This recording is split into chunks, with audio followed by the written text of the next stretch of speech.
So here you go. This is from the Wonderlic people. They're a commercial company that makes general cognitive ability tests, and it's often used by corporations, even though it's actually illegal. It's actually illegal to use IQ tests, but the Wonderlic doesn't promote themselves as testing IQ. I think it's general cognitive ability, which is the same thing, but whatever. The SATs, the GREs, the LSATs, all of those are IQ tests. So now they're more crystallized than fluid, and we'll get to that in a minute. But crystallized knowledge is what you accrue across time. So you could say that fluid intelligence is what programs your brain. It fills it with facts, let's say. It fills it with knowledge. And then, but you can get an estimate of your intelligence by sampling your domain of factual knowledge. And the reason for that is that, well, obviously, the better the programmer, the better the content. And so what that also means is that you could, if your prefrontal cortex was damaged later in life, your fluid IQ could plummet, but your crystallized IQ remain more or less intact. So even though they're not different, one produces the other, and then once the producer has produced, then the producer can disappear and you still got the encoded knowledge.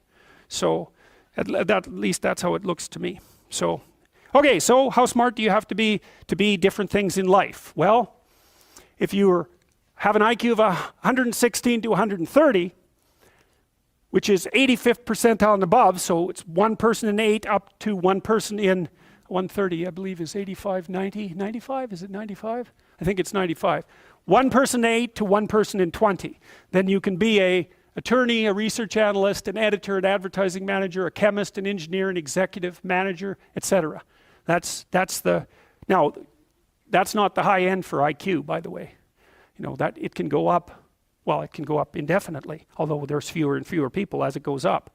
So if you want to be the best at what you're doing, bar none, then having an IQ of above 145 is a necessity, and maybe you're pushing 160 in some situations, and maybe that's making you one person in 10,000 or even one person in 100,000.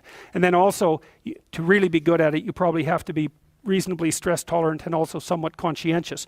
So you know, people, when you think, well, why is it that smart people are at the top of dominance hierarchies? And the answer to that, in part, is because they get there first, right? I mean, everything's a race, roughly speaking, and the faster you are, the more likely you are to be at the forefront of the pack, and intelligence in large part is speed. That's not all of it is. So if you're moving towards something difficult rapidly, the faster people are going to get there first. So IQ of 110 to 115, so that's 85th to 73rd to 85th percentile. Copywriter, accountant, manager, sales analyst, general manager, purchasing agent, registered nurse, sales account executive. If you look at universities, the smartest people they're above this. Who are the smartest people at university? What do you think? Mathematicians. Physicists and mathematicians, right. I could tell you who's on the other end, but I won't. Yeah, I'd like to though. Anyways, okay. Going down now 103 to 108 is slightly above average, right? 60th to 70th percentile. Store manager, bookkeeper, credit clerk, lab tester, general sales, telephone sales, accounting clerk, computer operator, customer service rep, technician, clerk, typist. So you see at this level, people have some technical skill and some ability to deal with complex things. Okay, that's dead average. 100 is average. Dispatcher in a general office, police patrol officer, receptionist, cashier, general clerical, inside sales clerk, meter reader, printer, teller, data entry, electrical helper. 95th to 98. Machinist, food department manager, quality control checker, security guard, unskilled labor, maintenance, arc welder, die setter, mechanic. Good IQ range for relatively qualified tradespeople. 87 to 93. Messenger, factory production worker, assembler, food service worker, nurse's aide, warehouseman, custodian, janitor, material handler, packer. Now, what you're starting to see is that as you move down the hierarchy, the jobs get simpler. They're more likely to be assigned by other people, or they're repetitive. Because what IQ predicts to some degree is how rapidly you can learn something, but once you've learned it, it doesn't predict necessarily how well you do at it. And so the more repetitive jobs people with lower IQs are more suited to more repetitive jobs. Under 87, is there something? Well, no. Right. That's a big problem. And it's something our society has not addressed at all. Jobs for people with IQs of less than 85 are very, very rare. So what the hell are those people supposed to do? It's 15% of the population. What are they supposed to do? Well, we better figure it out, because one of the things that's happening too is that as the high IQ tech geeks get a hold of the world, the demand for cognitive power is increasing, not decreasing, right? You want to be a teller? Well, you know, those checkout machines, they're not so simple. You want to work at McDonald's? You think that's a simple job? You don't see robots working at McDonald's. And the reason for that is that what McDonald's workers do is too complex for robots to do. So this is a discussion that no one wants to have, but that's okay. It's still a problem, and it has to be dealt with.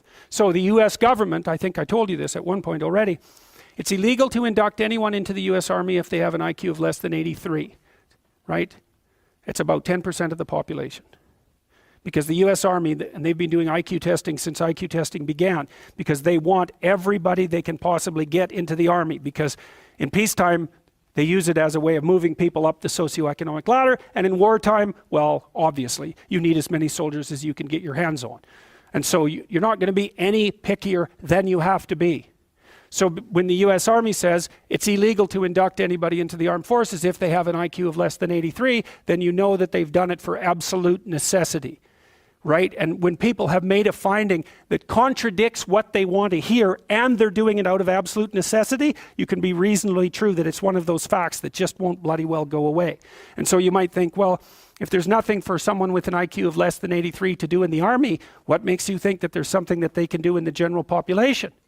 And then the issue is, you know, because the conservatives will say, well, they should just work harder. It's like, sorry, that ain't going to fly. And the liberals will say, well, there's no difference between people anyhow, and you can just train people to do everything. And that's wrong. So they're both wrong, and they're seriously wrong. And the fact that neither side of the political perspective will take a good, cold, hard look at this problem means that we're going to increasingly have a structural problem in our societies, because we're complexifying everything so rapidly that you can't find employment unless you're intelligent. You guys are really going to face this, you know. Lawyers are disappearing like mad. And the reason for that is, you can look it up online. Increasingly, you can do things yourself if you're smart. And so, like, the working class people have been wiped out pretty nicely over the last 30 years by automation and various other things. It's the low end of the white collar class that's coming up next. So I'm not saying that lawyers are in the low end, but low end lawyers are in the low end of the white collar class. So there's still going to be plenty of positions for people who are creative and fast on their feet and super smart. In fact, those people are going to have all the money, and that's already happening to a great degree.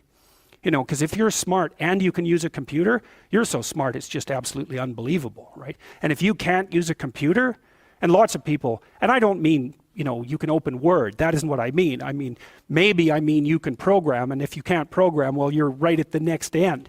So if you haven't got that with you, you're going to be left behind. What's going to happen then when that happens, when you have... Oh, a lot of them will take Demerol. That's what's happening in the United States. Yeah, it's an opiate. Yeah, so there's a massive drug problem emerging in... Under 83 or whatever, yeah. it's about 15% of the population. Yeah, no, I'm telling you, that is what's happening. There. Seems like that percent of the population is going to increase. Yes. Drugs. Yeah. Drugs of abuse. Well, what is happening to a large degree is people drop out of the employment race. They get very depressed. They develop chronic pain problems, especially if they're men, because chronic pain and depression are very much the same thing. And then they subsist on opiates, which are subsidized by Medicaid in the US. I'm not kidding about this. This is exactly what's happening. What else is going to happen to people for whom there's nothing to do? They have a terrible time, especially if they're conscientious.